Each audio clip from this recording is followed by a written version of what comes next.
ਜਿਹਨੂੰ ਕਹਿੰਦਾ ਸੀ ਕਹਦੇ ਹਾਈ ਕੋਰਟ ਨੂੰ ਮੰਤਰੀ ਨਹੀਂ ਮੰਨਦਾ। ਅੱਜ ਉਹੀ ਹਾਈ ਕੋਰਟ, ਉਹੀ ਲੁਧਿਆਣੇ ਦੀ ਕੋਰਟ, ਸੈਸ਼ਨ ਕੋਰਟ ਦੇ ਵਿੱਚ ਆਸ਼ੂ ਨੂੰ ਜ਼ਮਾਨਤ ਲੈਣ ਲਈ ਜਾਣਾ ਪੈ ਰਿਹਾ। ਕਹਿੰਦਾ ਜੀ ਤੁਸੀਂ ਚਲਾ ਦਿੰਦੇ ਹੋ, ਤੁਹਾਨੂੰ ਨਾਮਜ਼ਦ ਕੀਤਾ ਹੈ, ਹਾਂਜੀ 6-6 ਮਹੀਨੇ ਬਾਅਦ ਨਿਕਲਦਾ ਕੁਝ ਨਹੀਂ ਤੇ ਸ਼ਾਮ ਨੂੰ ਫੜ ਲਿਆ, ਹੁਣ ਧਰਨੇ ਲਾਉਂਦੇ ਫਿਰਦੇ ਨੇ। ਇਹ ਉਹੀ ਰਾਜਾ ਬੜਿੰਗਾ ਜੀ ਤੇ ਬੱਸਾਂ ਦੀ ਇਨਕੁਆਇਰੀ ਚੱਲਦੀ ਹੈ। ਇਹ ਉਹੀ ਹਰੀਸ਼ ਜਿਹੜਾ ਚੌਧਰੀ ਹੈ ਇਹਨਾਂ ਦਾ, ਜਿਹਨੇ ਟਿਕਟਾਂ ਵੇਚੀਆਂ। ਇਹ ਅੱਜ ਕਿੱਥੇ ਆ ਉਹ ਸੁਪਰਾਮਣੀਅਮ ਇਹਨਾਂ ਦਾ, ਜਿਹੜਾ ਕਹਿੰਦਾ ਸੀ ਇੱਕ ਦਿਨ ਫੇਸਬੁੱਕ ਤੇ ਬਿਆਨ ਪਾਇਆ ਸੀ ਕੇਟਲੀ ਦੇ ਢਾਂਡਾ ਮਾਂਜ ਕੇ ਰੱਖ ਦਿਆਂਗੇ, ਅੱਜ ਭੱਜਿਆ ਕਿਉਂ ਫਿਰਦਾ? ਅੱਜ ਤੁਸੀਂ ਇੱਕ ਬੰਦੇ ਦੇ ਖਾਤਰ ਸਾਰੀ ਕਾਂਗਰਸ ਇੱਥੇ ਬੈਠੇ ਹੋ, ਧਰਮ ਸਰੋਤ ਦੇ ਖਾਤਰ ਕਿਉਂ ਨਹੀਂ ਬੈਠੇ? ਬਿੱਟੂ ਜੀ ਕਹਿੰਦੇ ਵੀ ਆਸ਼ੂ ਨੇ ਕੁਝ ਨਹੀਂ ਕੀਤਾ, ਧਰਮ ਸਰੋਤ ਨੇ ਸਾਰਾ ਕੁਝ ਕੀਤਾ, ਇਹ ਕਹਿ ਰਹੇ ਨੇ। ਨਹੀਂ, ਮੰਤਰੀ ਦਾ ਰੋਲ ਕੀ ਹੈ? ਸਿਰਫ ਪੈਸੇ ਖਾਣੇ। ਮੰਤਰੀ ਦਾ ਰੋਲ ਕੀ ਹੈ? ਲੋਕਾਂ ਨੂੰ ਗਾਲਾਂ ਕੱਢਣੀਆਂ। ਮੰਤਰੀ ਦਾ ਰੋਲ ਕੀ ਹੈ? ਲੋਕਾਂ ਨੂੰ ਬਦਤਮੀਜ਼ੀ ਨਾਲ ਬੋਲਣਾ। ਜਦੋਂ ਇਹ ਬਤੌਰ ਮੰਤਰੀ ਸੀ ਇਹਦੇ ਕੋਲੇ ਉਦੋਂ ਹੀ ਸ਼ਿਕਾਇਤ ਪਹੁੰਚ ਗਈ ਸੀ, ਇਹਨੇ ਕਿਉਂ ਨਹੀਂ ਇਨਕੁਆਇਰੀ ਕੀਤੀ? ਇਹਨੂੰ ਇਨਕੁਆਇਰੀ ਕਰਨੀ ਚਾਹੀਦੀ ਸੀਗੀ। ਆਸ਼ੂ ਦੀ ਗ੍ਰਿਫਤਾਰੀ ਨੇ ਲੋਕਾਂ ਦੇ ਵਿੱਚ ਇੱਕ ਮੈਸੇਜ ਜ਼ਰੂਰ ਭੇਜਤਾ ਹੈ ਕਿ ਰਾਜਨੀਤੀ ਸੇਵਾ ਇੱਕ ਵਪਾਰ ਨਹੀਂ ਹੈ। ਜਿਹਨੇ ਪੰਜਾਬ ਦੀ ਜਨਤਾ ਦਾ ਖੂਨ ਪਸੀਨੇ ਦੀ ਕਮਾਈ ਦਾ ਪੈਸਾ ਖਾਧਾ, ਉਹਨੂੰ ਸਜ਼ਾ ਮਿਲਣੀ ਚਾਹੀਦੀ ਆ, ਉਹ ਕਿਸੇ ਵੀ ਪਾਰਟੀ ਦਾ ਲੀਡਰ ਹੋਵੇ। ਸਤਿ ਸ਼੍ਰੀ ਅਕਾਲ ਦੋਸਤੋ, ਮੈਂ ਅਰਵਿੰਦਰ ਸਰਾਣਾ ਸਵਾਗਤ ਕਰਦਾ ਤੁਹਾਡਾ ਲੁਧਿਆਣਾ ਲਾਈਵ ਤੇ। ਸਰ, ਲੁਧਿਆਣੇ ਦੀ ਅਗਰ ਰਾਜਨੀਤੀ ਦੀ ਗੱਲ ਕਰੀਏ ਤਾਂ ਲੁਧਿਆਣੇ ਦੀ ਰਾਜਨੀਤੀ ਚਰਮ ਸੀਮਾ ਤੇ। ਉਹਦੀ ਇੱਕ ਵਜ੍ਹਾ ਹੈ ਕਿਉਂਕਿ ਲੁਧਿਆਣਾ ਨਿਵਾਸੀ ਬਤੌਰ ਲੁਧਿਆਣਾ ਤੋਂ ਸਾਬਕਾ MLA ਤੇ ਪੰਜਾਬ ਸਰਕਾਰ 'ਚ ਕੈਬਨਿਟ ਕੇਂਦਰੀ ਮੰਤਰੀ, ਪੂਰਵ ਕੈਬਨਿਟ ਕੇਂਦਰੀ ਮੰਤਰੀ ਭਾਰਤ ਭੂਸ਼ਣ ਆਸ਼ੂ ਤੇ ਆਰੋਪ ਲੱਗੇ ਨੇ, ਆਰੋਪ ਵੀ ਘੋਟਾਲੇ ਦੇ ਲੱਗੇ ਨੇ, ਜਿਸ ਨੂੰ ਲੈ ਕੇ ਇਸ ਟਾਈਮ ਉਹ ਗ੍ਰਿਫਤਾਰੀ ਦੇ ਅੰਡਰ ਨੇ ਤੇ ਇੱਕ ਪ੍ਰੋਸੈਸ ਹੁੰਦਾ, ਉਸ ਪ੍ਰੋਸੈਸ ਦੇ ਅਕੋਰਡਿੰਗ ਸਭ ਕੁਝ ਚੱਲ ਰਿਹਾ। ਉसी ਲੜੀ ਦੇ ਤਹਿਤ ਇੱਕ ਆਰੋਪ ਪ੍ਰਤਿਆਰੋਪ ਦੀ ਵੀ ਰਾਜਨੀਤੀ ਚੱਲ ਰਹੀ ਹੈ, ਪ੍ਰਤੀਕਿਰਿਆ ਵੀ ਲੋਕਾਂ ਦੀ ਆ ਰਹੀਆਂ ਨੇ। ਬਿਲਕੁਲ ਜੀ, ਜਿਸ ਸ਼ਖਸ ਨਾਲ ਹੁਣ ਇਸ ਵਿਸ਼ੇ ਵਿੱਚ ਚਰਚਾ ਕਰਨ ਲੱਗੇ ਹਾਂ, ਤੁਸੀਂ ਬਤੌਰ ਅੱਛੀ ਤਰ੍ਹਾਂ ਉਸ ਸ਼ਖਸ ਨੂੰ ਜਾਣਦੇ ਹੋ। ਇੱਕ ਧੁਰਾ ਹੈ, ਅਗਰ ਲੁਧਿਆਣੇ ਦੀ ਰਾਜਨੀਤੀ ਦੀ ਗੱਲ ਕਰੀਏ ਜੀ, ਕਮਲ ਚੇਤਲੀ ਜੀ, ਜੋ ਅਕਾਲੀ ਦਲ ਵਿੱਚ ਬਤੌਰ ਇੱਕ ਸੀਨੀਅਰ ਲੀਡਰ ਵਰਕ ਕਰ ਰਹੇ ਨੇ, ਸਾਡੇ ਨਾਲ ਜੁੜ ਚੁੱਕੇ ਨੇ। ਸਰ, ਗ੍ਰਿਫਤਾਰੀ ਹੋਈ ਹੈ, ਸਵਾਗਤ ਹੈ, ਕਿਸ ਤਰ੍ਹਾਂ ਦੇਖਦੇ ਹੋ? ਸਭ ਤੋਂ ਪਹਿਲਾਂ ਤੁਹਾਡੇ ਸਰੋਤਿਆਂ ਨੂੰ ਮੇਰੀ ਪਿਆਰ ਭਰੀ ਨਮਸਕਾਰ, ਸਤਿ ਸ਼੍ਰੀ ਅਕਾਲ। ਦੇਖੋ, ਇਸ ਤਰ੍ਹਾਂ ਵੀ ਜੈਸੀ ਕਰਨੀ ਵੈਸੀ ਭਰਨੀ। ਗ੍ਰਿਫਤਾਰੀ ਕਿਸੇ ਦੁਸ਼ਮਣ ਦੀ ਹੋਵੇ, ਦੋਸਤ ਦੀ ਹੋਵੇ, ਉਹਦੇ 'ਤੇ ਕੋਈ ਖੁਸ਼ੀ ਮਨਾਉਣ ਦੀ ਗੱਲ ਨਹੀਂ ਹੁੰਦੀ। ਪਰ ਇੱਕ ਗੱਲ ਜ਼ਰੂਰ ਹੈ, ਆਸ਼ੂ ਦੀ ਗ੍ਰਿਫਤਾਰੀ ਨੇ ਲੋਕਾਂ ਦੇ ਵਿੱਚ ਇੱਕ ਮੈਸੇਜ ਜ਼ਰੂਰ ਭੇਜਤਾ ਹੈ ਵੀ ਰਾਜਨੀਤੀ ਸੇਵਾ ਇੱਕ ਵਪਾਰ ਨਹੀਂ ਹੈਗਾ। ਜਿਹੜਾ ਵਿਅਕਤੀ ਰਾਜਨੀਤੀ 'ਚ ਰਹਿ ਕੇ ਹੰਕਾਰ ਚਾਹੂਗਾ, ਲੋਕ ਵੀ ਉਹਦਾ ਹੰਕਾਰ ਭੰਨਣਗੇ ਤੇ ਰੱਬ ਵੀ ਹੰਕਾਰ ਭੰਨੂਗਾ। ਇਹ ਉਹੀ ਆਸ਼ੂ ਆ। ਤੁਹਾਨੂੰ ਯਾਦ ਹੋਣਾ ਹੈ, ਜਦੋਂ ਮੈਂ ਇਹਦੇ ਖਿਲਾਫ ਪ੍ਰੈਸ ਕਾਨਫਰੰਸ ਕੀਤੀ ਸੀ, ਇਹਨੇ ਮੇਰਾ ਮਾਰਬਲ ਦਾ ਸ਼ੋਰੂਮ ਸੀਲ ਕਰਾਇਆ ਸੀ। ਇੱਕ ਦੋ ਬਿਲਡਿੰਗਾਂ ਜਿਹੜੀਆਂ ਮੇਰੀਆਂ ਵੇਚੀਆਂ ਹੋਈਆਂ ਉਹ ਵੀ ਸੀਲ ਕਰਾਈਆਂ ਸੀ। ਔਰ ਮੈਂ ਉਦੋਂ ਕਿਹਾ ਸੀ ਵੀ ਇਹ ਗੁੰਡਾ ਹੈ, ਬਦਮਾਸ਼ ਹੈ, ਲੋਕਾਂ ਨੂੰ ਡਰਾਉਂਦਾ ਹੈ, ਥ੍ਰੈਟ ਕਰਦਾ ਹੈ। ਔਰ ਸੇਖੋਂ ਦੀ ਗੱਲ ਕੀਤੀ ਸੀ, DSP ਦੀ ਮੈਂ ਗੱਲ ਕੀਤੀ ਸੀ, DO ਮੈਡਮ ਦੀ ਮੈਂ ਗੱਲ ਕੀਤੀ ਸੀ, SC ਗਰਗ ਦੀ, ਇੰਪਰੂਵਮੈਂਟ ਟਰਸਟ ਵਾਲਿਆਂ ਦੀ, ਜਿਹਨੂੰ ਕਹਿੰਦਾ ਸੀ ਕਹਦੇ ਹਾਈ ਕੋਰਟ ਨੂੰ ਮੰਤਰੀ ਨਹੀਂ ਮੰਨਦਾ। ਅੱਜ ਉਹੀ ਹਾਈ ਕੋਰਟ, ਉਹੀ ਲੁਧਿਆਣੇ ਦੀ ਕੋਰਟ, ਸੈਸ਼ਨ ਕੋਰਟ ਦੇ ਵਿੱਚ ਆਸ਼ੂ ਨੂੰ ਜ਼ਮਾਨਤ ਲੈਣ ਲਈ ਜਾਣਾ ਪੈ ਰਿਹਾ, ਉੱਥੇ ਹੀ ਪੇਸ਼ੀ ਹੋ ਰਹੀ ਹੈ। ਇਹ ਸਮੇਂ ਦਾ ਹੇਰ ਫੇਰ ਹੈ। ਰਾਜਨੀਤੀ 'ਚ ਰਹਿ ਕੇ ਲੋਕਾਂ ਦੀ ਸੇਵਾ ਕਰਨੀ ਚਾਹੀਦੀ ਹੈ। ਹੰਕਾਰ ਦੇ ਵਿੱਚ ਬਿਲਕੁਲ ਨਹੀਂ ਆਉਣਾ ਚਾਹੀਦਾ। ਹੰਕਾਰ ਤਾਂ ਰੱਬ ਦਾ ਨਹੀਂ ਰਿਹਾ ਤੇ ਇਨਸਾਨ ਕੀ ਚੀਜ਼ ਹੈ। ਚੇਤਲੀ ਸਾਹਿਬ, ਤੁਸੀਂ ਕਹਿ ਰਹੇ ਹੋ ਸਮੇਂ ਦਾ ਹੇਰ ਫੇਰ ਹੈ ਔਰ ਉਸੇ ਕੋਰਟ ਵਿੱਚ ਆਸ਼ੂ ਜੀ ਆ ਰਹੇ ਨੇ। ਅਗਰ ਤੁਹਾਡੇ ਸੀਨੀਅਰ ਲੀਡਰ ਦੀ ਗੱਲ ਕਰੀਏ, ਮਜੀਠੀਆ ਸਾਹਿਬ ਵੀ 6 ਮਹੀਨੇ ਜੇਲ੍ਹ 'ਚ ਰਹਿ ਕੇ ਗਏ ਨੇ। ਆਰੋਪ ਤੇ ਰਾਜਨੀਤੀ 'ਚ ਲੱਗਦੇ ਰਹਿੰਦੇ ਨੇ ਤੇ ਜੇਲ੍ਹ 'ਚ ਆਣਾ ਜਾਣਾ ਲੱਗਦਾ, ਲੇਕਿਨ ਹਜੇ ਕੁਝ ਪ੍ਰੂਫ ਨਹੀਂ ਹੋਇਆ ਹੈ। ਜਦ ਤਾਈਂ ਪ੍ਰੂਫ ਨਹੀਂ ਹੋਗਾ ਤਦ ਤੱਕ ਹਜੇ ਉਹ ਆਰੋਪੀ ਨੇ, ਮੁਜਰਿਮ ਨਹੀਂ ਨੇ। ਦੇਖੋ, ਮੈਂ ਮੰਨਦਾ ਤੁਹਾਡੀ ਗੱਲ, ਬਿਲਕੁਲ ਤੁਸੀਂ ਜੋ ਗੱਲ ਕਹਿ ਰਹੇ ਹੋ ਠੀਕ ਕਹਿ ਰਹੇ ਹੋ। ਆਰੋਪ ਦੇ ਤੇ ਆਰੋਪ ਸਾਬਤ ਹੋਣ 'ਚ ਬਹੁਤ ਫਰਕ ਹੈ। ਮਜੀਠੀਆ ਸਾਹਿਬ ਦੀ ਜਿਹੜੀ ਬੇਲ ਹੋਈ ਆ, ਤੁਸੀਂ ਬੇਲ ਦੇ ਵਿੱਚ ਆਰਡਰ ਪੜ੍ਹੋ, ਆਰਡਰਾਂ 'ਚ ਕੀ ਲਿਖਿਆ ਜੱਜ ਸਾਹਿਬ ਨੇ, ਹਾਈ ਕੋਰਟ ਦੇ ਨੇ, ਆਰਡਰ ਪੜ੍ਹੋ ਤੁਸੀਂ। ਔਰ ਜਿਹੜਾ ਆਸ਼ੂ ਦਾ ਆਰੋਪ ਹੈ ਨਾ, ਆਸ਼ੂ ਤੇ ਆਰੋਪ ਇਕੱਲੇ ਬਲਵਿੰਦਰ ਸੇਖੋਂ ਦਾ ਜਾਂ DO ਮੈਡਮ ਦਾ ਜਾਂ ਇਕੱਲੀ ਬਦਤਮੀਜ਼ੀ ਦਾ ਆਰੋਪ ਨਹੀਂ ਹੈ, ਇਹ ਤੇ ਬਹੁਤ ਵੱਡਾ ਕਰਪਸ਼ਨ ਦਾ ਆਰੋਪ ਹੈ।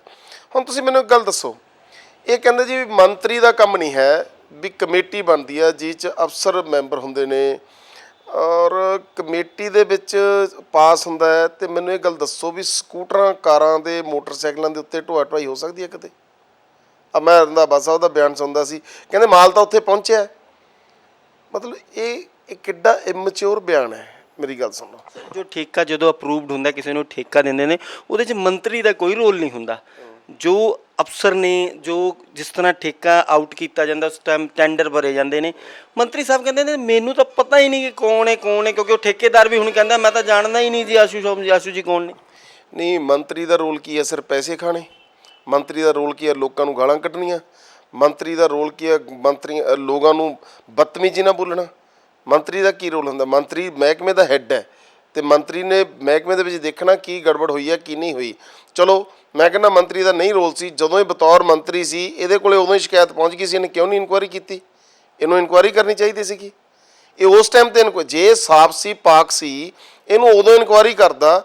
ਇਹੀ ਤੇਲੂ ਰਾਮ ਇਹ ਕਹਿੰਦਾ ਭਾਈ ਮੈਂ ਕਿਸੇ ਤੇਲੂ ਰਾਮ ਨੂੰ ਨਹੀਂ ਜਾਣਦਾ, ਮੈਂ ਕਿਸੇ ਹੋਰ ਨੂੰ ਨਹੀਂ ਜਾਣਦਾ, ਮੈਂ ਮੇਰੇ ਨਾਂ ਦੇ ਉੱਤੇ ਜੇ ਕਿਸੇ ਨੇ ਠੱਗੀ ਕੀਤੀ ਆ ਤੇ ਮੈਂ ਫੜ ਕੇ ਉਹਨੂੰ ਅੰਦਰ ਦੂੰ ਦੀ ਇਨਕੁਆਇਰੀ ਕਰਾਉਂਦਾ ਤੇ ਫੜ ਕੇ ਅੰਦਰ ਦੇ ਦਿੰਦਾ। ਤੁਸੀਂ ਗੱਲ ਕਰ ਰਹੇ ਹੋ ਪੂਰੀ ਪੰਜਾਬ ਦੀ ਸੀਨੀਅਰ ਕਾਂਗਰਸ ਲੀਡਰਸ਼ਿਪ ਉੱਥੇ ਆ ਰਹੀ ਹੈ। ਇਹਨਾਂ ਨੇ ਵਿਜੀਲੈਂਸ ਦਫ਼ਤਰ ਦੇ ਬਾਹਰ ਇੱਕ ਧਰਨਾ ਜਿਹਾ ਦਿੱਤਾ ਹੋਇਆ ਹੈ, ਆਸ਼ੂ ਜੀ ਦੇ ਸਪੋਰਟ ਕਰ ਰਹੀ ਹੈ। ਅਗਰ ਇੱਦਾਂ ਦੀ ਗੱਲ ਹੁੰਦੀ ਤੇ ਸੀਨੀਅਰ ਜਿਹੜੀ ਕਾਂਗਰਸ ਹੁੰਦੀ ਹੈ ਉਹ ਤਾਂ ਨੋਟਿਸ ਜਾਰੀ ਕਰ ਦਿੰਦੀ ਹੈ ਕਿ ਨਹੀਂ ਜੀ ਅਸੀਂ ਤਾਂ ਇਹਨਾਂ ਨੂੰ ਅਸੀਂ ਪਾਰਟੀ ਤੋਂ ਬਰਖਾਸਤ। ਉਹ ਉਲਟਾ ਤਾਂ ਉਹਨਾਂ ਨਾਲ ਕੰਧੇ ਨਾਲ ਕੰਧਾ ਲਾ ਕੇ ਖੜ ਰਹੀ ਹੈ, ਕਹਿ ਰਹੀ ਠੀਕ ਹੈ ਸਾਨੂੰ ਇੱਕ ਦਬਾਅ ਦੀ ਰਾਜਨੀਤੀ ਵਿੱਚ ਇੱਕ ਅੰਡਰ ਪ੍ਰੈਸ਼ਰ ਲਿਆ ਜਾ ਰਿਹਾ ਹੈ ਪਾਰਟੀਆਂ ਦੁਆਰਾ, ਲੇਕਿਨ ਅਸੀਂ ਡਰਦੇ ਨਹੀਂ ਆ ਜਿੰਨੀ ਮਰਜ਼ੀ ਇਨਕੁਆਇਰੀਆਂ ਹੋ ਜਾਣ। ਇੱਕ ਪੰਜਾਬੀ ਦੀ ਕਹਾਵਤ ਹੈ ਵੀ ਕੁੱਤੀ ਚੋਰਾਂ ਨਾਲ ਰਲੇ ਤੇ ਖੇਤਾਂ ਦੀ ਰਾਖੀ ਕੌਣ ਕਰੇ। ਇਹ ਉਹੀ ਕਾਂਗਰਸ ਹੈ। ਇਹਨਾਂ ਨੂੰ ਪੁੱਛਿਓ ਕਦੇ ਸਵਾਲ ਵੀ ਸਾਧੂ ਸਿੰਘ ਧਰਮ ਸਰੋਤ ਨੂੰ ਅੱਜ ਕਿੰਨੇ ਦਿਨ ਹੋ ਗਏ ਅੰਦਰ? ਤੁਸੀਂ ਇੱਕ ਦਿਨ ਧਰਨਾ ਲਾਇਆ? ਤੁਸੀਂ ਇੱਕ ਦਿਨ ਉਹਦੇ ਪਿੱਛੇ ਗਏ? ਕਦੇ ਗਏ? ਇਹ ਉਹੀ ਰਾਜਾ ਬੜਿੰਗਾ ਜੀ ਤੇ ਬੱਸਾਂ ਦੀ ਇਨਕੁਆਇਰੀ ਚੱਲਦੀ ਹੈ। ਇਹ ਉਹੀ ਹਰੀਸ਼ ਜਿਹੜਾ ਚੌਧਰੀ ਹੈ ਇਹਨਾਂ ਦਾ, ਜਿਹਨੇ ਟਿਕਟਾਂ ਵੇਚੀਆਂ। ਅੱਜ ਇਹ ਇਕੱਠੇ ਕਿਉਂ ਨੇ? ਇਹਨਾਂ ਸਾਰਿਆਂ ਨੇ ਪੈਸੇ ਖਾਧੇ ਹੋਏ ਨੇ। ਆਸ਼ੂ ਨੇ ਕੀਤਾ ਕੀ? ਦੇਖੋ ਮੈਂ ਤੁਹਾਨੂੰ ਇੱਕ ਗੱਲ ਦੱਸਾਂ, ਇਹਨੇ ਸਾਰੇ ਐਮਐਲਏਆਂ ਨੂੰ ਆਪਦੇ ਹਲਕੇ 'ਚ ਪੈਸੇ ਬਣਵਾਤੇ, ਠੱਗੀਆਂ ਲਵਾਤੀਆਂ। ਉਹ ਆਪਦੇ ਡਰ ਨੂੰ ਬੈਠੇ ਆ, ਨਾ ਕਿ ਇਹਦੀ ਕੋਈ ਰਾਖੀ ਨੂੰ ਬੈਠੇ ਨੇ। ਉਹ ਆਪਦੇ ਡਰ ਲਈ ਬੈਠੇ ਨੇ। ਚਿਤਲੀ ਸਾਹਿਬ ਤੁਸੀਂ ਵਿਪਕਸ਼ 'ਚ ਹੋ, ਤੁਸੀਂ ਤਾਂ ਆਰੋਪ ਲਾਉਂਗੇ ਹੀ ਲਾਉਂਗੇ, ਕਿਉਂਕਿ ਚਲੋ ਜਦੋਂ ਇੱਕ ਰਾਜਨੀਤੀ ਹੁੰਦੀ ਹੈ ਤੇ ਬੰਦਾ ਕਿਤੇ ਨਾ ਕਿਤੇ ਸੋਚਦਾ ਹੈ ਕਿ ਅੱਜ ਮੌਕਾ ਹੈ ਆਪਣਾ ਜੋ ਵੀ ਹੈ ਇੱਕ ਬਿਆਨ ਦੇਣ ਦਾ, ਆਪਣੀ ਇੱਕ ਪ੍ਰਤੀਕਿਰਿਆ ਜ਼ਾਹਿਰ ਕਰਨ ਦਾ। ਦੇਖੋ ਮੈਂ ਆਰੋਪਾਂ ਦੇ ਵਿੱਚ ਵਿਸ਼ਵਾਸ ਹੀ ਨਹੀਂ ਰੱਖਦਾ। ਮੈਂ ਸੱਚ ਬੋਲਣ 'ਚ ਵਿਸ਼ਵਾਸ ਰੱਖਦਾ ਔਰ ਹਿੰਮਤ ਰੱਖਦਾ ਸੱਚ ਬੋਲਣ ਦੀ, ਔਰ ਮੈਂ ਹਮੇਸ਼ਾ ਸੱਚ ਬੋਲਦਾ ਹਾਂ, ਸੱਚ ਬੋਲੂੰਗਾ ਤੇ ਸੱਚ ਬੋਲਣ ਤੋਂ ਮੈਨੂੰ ਕੋਈ ਰੋਕ ਨਹੀਂ ਸਕਦਾ। ਮੈਂ ਆਰੋਪਾਂ ਦੇ ਵਿੱਚ ਵਿਸ਼ਵਾਸ ਹੀ ਨਹੀਂ ਰੱਖਦਾ।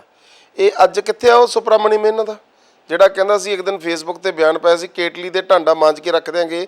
ਅੱਜ ਭੱਜਿਆ ਕਿਉਂ ਫਿਰਦਾ? ਕਿਉਂ? ਅੱਜ ਠੱਗੀਆਂ, ਫਰੌਡ ਜੇ ਉਹ ਐਡਾ ਸੱਚਾ ਸੁੱਚਾ ਆ ਕੇ ਪੇਸ਼ ਹੋ ਜਾਵੇ ਨਾ।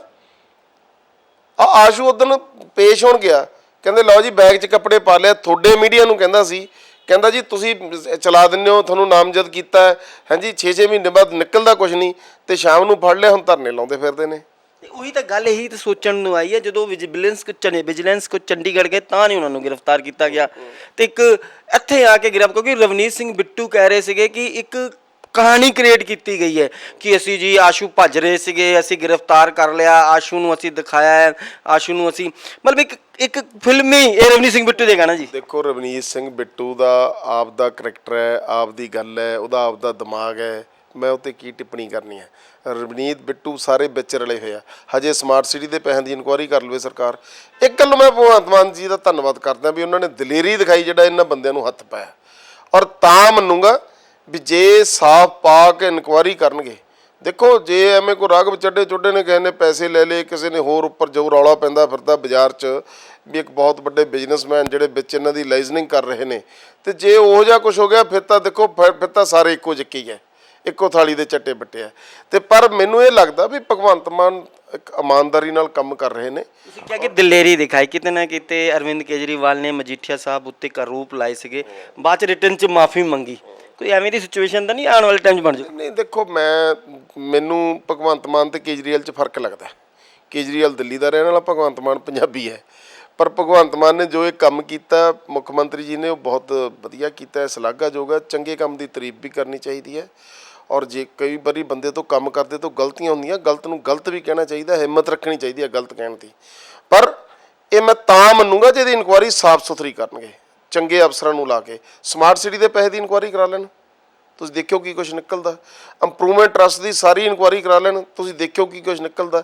ਇਹ ਜਿਹੜਾ ਬਹੁਤ ਬਲਕ ਦੇ ਵਿੱਚ ਪੈਸਾ ਰਾਹੁਲ ਗਾਂਧੀ ਨੂੰ ਜਾਂਦਾ ਰਿਹਾ ਨਾ ਹਰ ਮਹੀਨੇ ਦਾ, ਤੇ ਇਹ ਜੇ ਕਿਤੇ ਕਿਸੇ ਚੰਗੇ ਅਫਸਰ ਬਲਵਿੰਦਰ ਸਿੰਘ ਵਰਗੇ ਬਹੁਤ ਨੇ ਪੰਜਾਬ ਪੁਲਿਸ ਦੇ ਵਿੱਚ ਘੈਂਟ ਅਫਸਰ ਬੈਠੇ ਨੇ, ਜੇ ਕਿਸੇ ਚੰਗੇ ਅਫਸਰ ਦੀ ਡਿਊਟੀ ਲਾ ਦੇਣ ਨਾ, ਸਾਰਾ ਕੁਝ ਸੋਨੀਆ ਗਾਂਧੀ, ਰਾਹੁਲ ਗਾਂਧੀ, ਪ੍ਰਿੰਕਾ ਗਾਂਧੀ ਜਿੰਨੇ ਗਿਫਟ ਜਾਂਦੇ ਸੀ ਨਾ ਰੱਖੜੀ ਤੇ 3-3 4-4 ਕਰੋੜ ਵਾਲੇ, ਸਾਰੇ ਬਾਹਰ ਆ ਜਾਣਗੇ। ਕਮਲ ਚੇਤਲੇ ਜੀ, ਵਿਰੋਧੀਆਂ ਨੂੰ ਮੌਕਾ ਮਿਲ ਚੁੱਕਾ, ਹੁਣ ਉਹ ਕਹਿ ਰਹੇ ਨੇ ਵਿਰੋਧੀ ਚਲੋ ਆਪਣਾ ਵਿਰੋਧ ਤੇ ਆਪਣੀ ਪ੍ਰਤੀਕਿਰਿਆ ਦੇਣਗੇ, ਪਰ ਜਦੋਂ ਇਸ ਦੀ ਜਾਂਚ ਹੋਊਗੀ ਤੇ ਉਹ ਕਹਿੰਦੇ ਨੇ ਸੱਚ ਸਾਹਮਣੇ ਆਊਗਾ। ਇਹ ਬਿੱਟੂ ਜੀ ਕਹਿ ਰਹੇ ਨੇ। ਦੇਖੋ ਬਿਲਕੁਲ ਸੱਚ ਸਾਹਮਣੇ ਆਉਣਾ ਚਾਹੀਦਾ ਜੀ। ਬਿੱਟੂ ਜੀ ਕੀ ਕਹਿੰਦੇ, ਮੈਂ ਆਪ ਕਹਿੰਦਾ ਸੱਚ ਸਾਹਮਣੇ ਆਉਣਾ ਚਾਹੀਦਾ। ਸੱਚ ਤਾਂ ਜੇ ਕਿਸੇ ਨੇ ਕੋਈ ਮਾੜਾ ਕਰਮ ਕੀਤਾ ਉਹਦਾ ਫਲ ਉਹਨੂੰ ਮਿਲਣਾ ਚਾਹੀਦਾ, ਨਜਾਇਜ਼ ਕਿਸੇ ਨਾਲ ਨਹੀਂ ਹੋਣੀ ਚਾਹੀਦੀ। ਇਹ ਤਾਂ ਮੈਂ ਵੀ ਕਹਿੰਦਾ, ਇਹ 'ਚ ਕੀ ਮਾੜੀ ਗੱਲ ਹੈ ਦੱਸੋ। ਫਿਰ ਬਿੱਟੂ ਜੀ ਨੇ ਤਰਫ ਦੇ, ਇਹਦਾ ਮਤਲਬ ਬਿੱਟੂ ਜੀ ਕਹਿੰਦੇ ਵੀ ਆਸ਼ੂ ਨੇ ਕੁਝ ਨਹੀਂ ਕੀਤਾ, ਧਰਮ ਸਰੋਤ ਨੇ ਸਾਰਾ ਕੁਝ ਕੀਤਾ, ਇਹ ਕਹਿ ਰਹੇ ਨੇ। ਕਾਂਗਰਸ ਇਹ ਕਹਿ ਰਹੀ ਹੈ, ਕਾਂਗਰਸ ਤਾਂ ਕਹਿ ਰਹੀ ਸਾਨੂੰ ਫਸਾਇਆ ਜਾ ਰਿਹਾ। ਨਹੀਂ, ਫਿਰ ਧਰਮ ਸਰੋਤ ਦੇ ਪਿੱਛੇ ਕਿਉਂ ਨਹੀਂ ਜਾਂਦੇ? ਧਰਮ ਸਰੋਤ ਇਹਦਾ ਮਤਲਬ ਉਹ ਕਲਪਰੇਟ ਹੈ? ਨਹੀਂ, ਉਹ ਤਾਂ ਇਹੀ ਕਹਿ ਰਹੇ ਨੇ ਇਹ ਸਭ ਚੀਜ਼ਾਂ ਦੀ ਨਿਰਪੱਖ ਜਾਂਚ ਹੋਵੇ। ਨਹੀਂ ਯਾਰ, ਜਾਂਚ ਹੋਵੇ। ਅੱਜ ਤੁਸੀਂ ਇੱਕ ਬੰਦੇ ਦੇ ਖਾਤਰ ਸਾਰੀ ਕਾਂਗਰਸ ਇੱਥੇ ਬੈਠੇ ਹੋ, ਧਰਮ ਸਰੋਤ ਦੇ ਖਾਤਰ ਕਿਉਂ ਨਹੀਂ ਬੈਠੇ? ਇਹਦਾ ਮਤਲਬ ਉਹਨੇ ਕੀਤਾ ਕਪਲਾ। ਉਹਨਾਂ ਨੇ ਕਿਹਾ ਕਿ ਅਸੀਂ ਧਰਮ ਸਰੋਤ ਬਾਰੇ ਬੋਲੇ ਨਹੀਂ ਤੇ ਇਹ ਸਾਨੂੰ ਹਲਕੇ 'ਚ ਲੈਣ ਲੱਗ ਪਏ, ਇਸ ਕਰਕੇ ਹੁਣ ਅਸੀਂ ਦਬਾਅ ਬਣਾ ਰਹੇ। ਇਹ ਕਹਿਣ ਦੀਆਂ ਗੱਲਾਂ ਨੇ। ਹੁਣ ਕੱਲ ਨੂੰ ਰਾਜਾ ਵੜਿੰਗ ਜਾਊਗਾ, ਹੋਰ ਵੀ ਕਈ ਜਾਣਗੇ, ਫਿਰ ਕੀ ਹੋਊਗਾ? ਤੁਹਾਡੇ ਆਰੋਪ ਨੇ ਹਜੇ। ਯਾਰ ਮੇਰੇ ਆਰੋਪ ਨਹੀਂ, ਜੋ ਸਰਕਾਰ ਕਹਦੀ ਹੈ ਉਹਨਾਂ ਦੇ ਆਰੋਪ ਆ। ਮੈਂ ਕਿਹੜਾ ਕੋਈ ਇਨਕੁਆਇਰੀ ਕੀਤੀ ਹੈ? ਮੇਰੀ ਗੱਲ ਸੁਣ ਲਓ, ਮੈਂ ਕਿਹੜਾ ਕੋਈ ਉਸ ਬੱਸ ਦੀਆਂ ਬਾਡੀਆਂ ਲਵਾਉਣ ਦੇ ਵਿੱਚ ਕੋਈ ਇਹਨਾਂ ਦੀ ਕੋਈ ਲਾਇਸਨਿੰਗ ਕੀਤੀ ਹੈ, ਜਾਂ ਕੋਈ ਬਾਡੀਆਂ ਲਾਉਣ ਵਾਲਾ ਸੀ, ਜਾਂ ਮੈਨੂੰ ਕੋਈ ਲਵਾਉਣ ਵਾਲਾ ਸੀ, ਮੈਨੂੰ ਥੋੜੀ ਪਤਾ ਹੈ।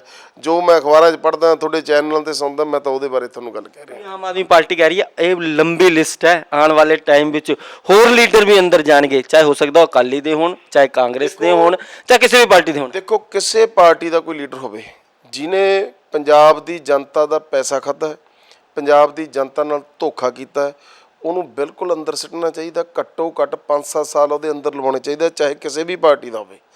ਜਿਹਨੇ ਪੰਜਾਬ ਦੀ ਜਨਤਾ ਦਾ ਖੂਨ ਪਸੀਨੇ ਦੀ ਕਮਾਈ ਦਾ ਪੈਸਾ ਖਾਧਾ, ਉਹਨੂੰ ਸਜ਼ਾ ਮਿਲਣੀ ਚਾਹੀਦੀ ਆ। ਉਹ ਕਿਸੇ ਵੀ ਪਾਰਟੀ ਦਾ ਲੀਡਰ ਹੋਵੇ, ਇਹਦੇ 'ਚ ਕਿਸੇ ਨੂੰ ਬਖਸ਼ਣਾ ਨਹੀਂ ਚਾਹੀਦਾ। ਮੈਂ ਤਾਂ ਇਹ ਸਮਝਦਾ। ਮਿਹਰਬਾਨੀ ਜੀ, ਤੁਸੀਂ ਸਾਨੂੰ ਟਾਈਮ ਦਿੱਤਾ। ਬਿਲਕੁਲ ਕਮਲ ਚੇਤਲੀ ਸੀਨੀਅਰ ਆਗੂ ਨੇ ਅਕਾਲੀ ਦਲ ਦੇ ਕਿਤੇ ਨਾ ਕਿਤੇ ਇਸ ਵਿਸ਼ੇ ਵਿੱਚ ਚਰਚਾ ਕੀਤੀ ਹੈ। ਹਾਲਾਂਕਿ ਗੱਲ ਫਿਰ ਉੱਥੇ ਆਉਂਦੀ ਹੈ ਕਿ ਇਹਦੇ ਵਿੱਚ ਇੱਕ ਨਿਸ਼ਪਕਸ਼ ਜਾਂਚ ਹੋਵੇ, ਕਿਉਂਕਿ ਜਾਂਚ ਇਸ ਕਰਕੇ ਜ਼ਰੂਰੀ ਹੈ ਜਿਹਦੇ ਉੱਤੇ ਆਰੋਪ ਲੱਗੇ ਨੇ ਉਹ ਕਿਤੇ ਸਨਮਾਨਿਤ ਪਦ 'ਤੇ ਸੀ। ਦੂਸਰਾ ਇਹ ਗੱਲ ਵੀ ਕਹੀ ਜਾ ਸਕਦੀ ਹੈ ਕਿ ਉਹ ਸੱਚ ਹੈ ਕਿ ਝੂਠ ਹੈ, ਕਿਉਂਕਿ ਉਹ ਪਦ ਦੀ ਕੋਈ ਗਰਿਮਾ ਹੁੰਦੀ ਹੈ। ਅਗਰ ਉਹ ਗਰਿਮਾ ਨੂੰ ਛੇੜਛਾੜ ਕੀਤੀ ਗਈ ਹੈ ਤੇ ਬਿਲਕੁਲ ਉਹ ਦੋਸ਼ੀ ਨੇ, ਉੱਥੇ ਸਜ਼ਾ ਮਿਲਣੀ ਚਾਹੀਦੀ। ਅਗਰ ਛੇੜਛਾੜ ਨਹੀਂ ਕੀਤੀ ਗਈ ਹੈ ਤੇ ਉਹਨਾਂ ਨੂੰ ਨਿਸ਼ਪਕਸ਼ ਜਾਂਚ ਤੋਂ ਬਾਅਦ ਬਾਹਰ ਆਉਣਾ ਚਾਹੀਦਾ। ਇਹ ਤਾਂ ਇੱਕ ਅਦਾਲਤ ਦਾ ਵਿਸ਼ੇ, ਇੱਕ ਜਾਂਚ ਦਾ ਵਿਸ਼ੇ, ਇਹਦੇ 'ਚ ਕੋਈ ਅਸੀਂ ਟਿੱਪਣੀ ਨਹੀਂ ਕਰਦੇ। ਲੇਕਿਨ ਅੱਜ ਕਿਤੇ ਨਾ ਕਿਤੇ ਜਿਹੜੇ ਆਸ਼ੂ ਸਾਹਿਬ ਨੇ, ਉਹਨਾਂ ਦਾ ਜਿਹੜਾ ਜੀਵਨ ਬਤੌਰ ਮੰਤਰੀ ਰਿਹਾ ਹੈ, ਬੜੇ ਵਿਵਾਦ ਰਹੇ ਨੇ, ਚਾਹੇ ਉਹ ਡੀਐਸਪੀ ਸਾਹਿਬ ਨਾ ਹੋਣ, ਚਾਹੇ ਉਹ ਸਿੱਖਿਆ ਵਿਭਾਗ ਦੀ ਮੈਡਮ ਹੋਣ। ਇਸ ਤਰ੍ਹਾਂ ਦਾ ਘਟਨਾਕ੍ਰਮ ਸਮੇਂ-ਸਮੇਂ 'ਤੇ ਆਉਂਦਾ ਰਿਹਾ ਹੈ। ਉਸੇ ਚੀਜ਼ ਨੂੰ ਲੈ ਕੇ ਅੱਜ ਪ੍ਰਤੀਕਿਰਿਆ ਦੇ ਰਹੇ ਨੇ। ਹੋ ਸਕਦਾ ਕਿ ਜਿਹੜੇ ਵਿਰੋਧੀ ਨੇ ਉਹ ਇਸ ਮਾਮਲੇ ਨੂੰ ਭੁਨਾ ਵੀ ਸਕਦੇ ਨੇ, ਤੁਹਾਡੀ ਸੋਚ ਹੈ, ਪਰ ਅਸੀਂ ਨਹੀਂ ਕਵਾਂਗੇ। ਅਸੀਂ ਕਵਾਂਗੇ ਕਿ ਜਿਸ ਬੰਦੇ ਨੇ, ਚਾਹੇ ਉਹ ਕਿਸੇ ਵੀ ਪਦ 'ਤੇ ਹੋਵੇ, ਅਗਰ ਪੰਜਾਬ ਦੇ ਵੋਟਰਾਂ ਦਾ, ਪੰਜਾਬ ਦੇ ਟੈਕਸ ਦੇ ਦਿੱਤੇ ਹੋਏ ਪੈਸੇ ਦਾ ਦੁਰਉਪਯੋਗ ਕੀਤਾ ਹੈ ਤੇ ਉਹਨੂੰ ਉਹਦੀ ਬਣਦੀ ਸਜ਼ਾ ਮਿਲਣੀ ਚਾਹੀਦੀ ਹੈ, ਪਰ ਜਾਂਚ ਤੋਂ ਬਾਅਦ। ਹੁਣ ਇਹ ਰਾਜਨੀਤੀ ਅੱਗੇ ਕੀ ਰੁਖ ਲਿਆਊਗੀ, ਇਹ ਮਾਮਲਾ ਆਉਣ ਵਾਲੇ ਟਾਈਮ ਵਿੱਚ ਕਾਂਗਰਸ ਕਿਸ ਤਰ੍ਹਾਂ ਹੈਂਡਲ ਕਰੂਗੀ, ਲੋਕਾਂ ਦੀ ਕੀ ਪ੍ਰਤੀਕਿਰਿਆ ਹੋਊਗੀ, ਆਮ ਲੀਡਰਾਂ ਦੀ ਕੀ ਪ੍ਰਤੀਕਿਰਿਆ ਹੋਊਗੀ, ਉਹ ਤਾਂ ਆਉਣ ਵਾਲਾ ਟਾਈਮ ਹੀ ਦੱਸੂਗਾ। ਬਟ ਸਾਡਾ ਮਕਸਦ ਹੈ ਕਿ ਇਸ ਤਰ੍ਹਾਂ ਦੇ ਘਟਨਾਕ੍ਰਮ ਨੂੰ ਇੱਕ ਅੱਛੇ ਸੀਨੀਅਰ ਆਗੂਆਂ ਨਾਲ ਡਿਸਕਸ ਕਰਕੇ, ਇੱਕ ਚਰਚਾ ਕਰਕੇ ਉਹਦਾ ਨਿਚੋੜ ਤੁਹਾਡੇ ਸਾਹਮਣੇ ਲਿਆਉਣ ਦੀ ਕੋਸ਼ਿਸ਼ ਕਰ ਸਕਦੇ ਹਾਂ। ਇਹ ਪ੍ਰੋਗਰਾਮ ਕਿਹੋ ਜਿਹਾ ਲੱਗਾ, ਥੱਲੇ ਦਿੱਤੇ ਨੰਬਰ ਮੇਲ ਆਈਡੀ ਤੇ ਜਾਂ ਫੇਸਬੁੱਕ ਜਾਂ ਸੋਸ਼ਲ ਵੈਬਸਾਈਟ ਤੇ ਆਪਣੀ ਵਿਚਾਰਧਾਰਾ ਜ਼ਰੂਰ ਸਾਂਝੀ ਕਰਿਓ। ਇੱਕ ਵਾਰ ਫਿਰ ਇਹਨਾਂ ਦਾ ਬਹੁਤ ਬਹੁਤ ਅਸੀਂ ਧੰਨਵਾਦ ਕਰਦੇ ਹਾਂ। ਕੈਮਰਾਮੈਨ ਸੰਜੇ ਸੇਤੀਆ ਦੇ ਨਾਲ ਮੈਂ ਅਰਵਿੰਦਰ ਸਰਾਣਾ, ਲੁਧਿਆਣਾ ਲਾਈਵ ਲਈ।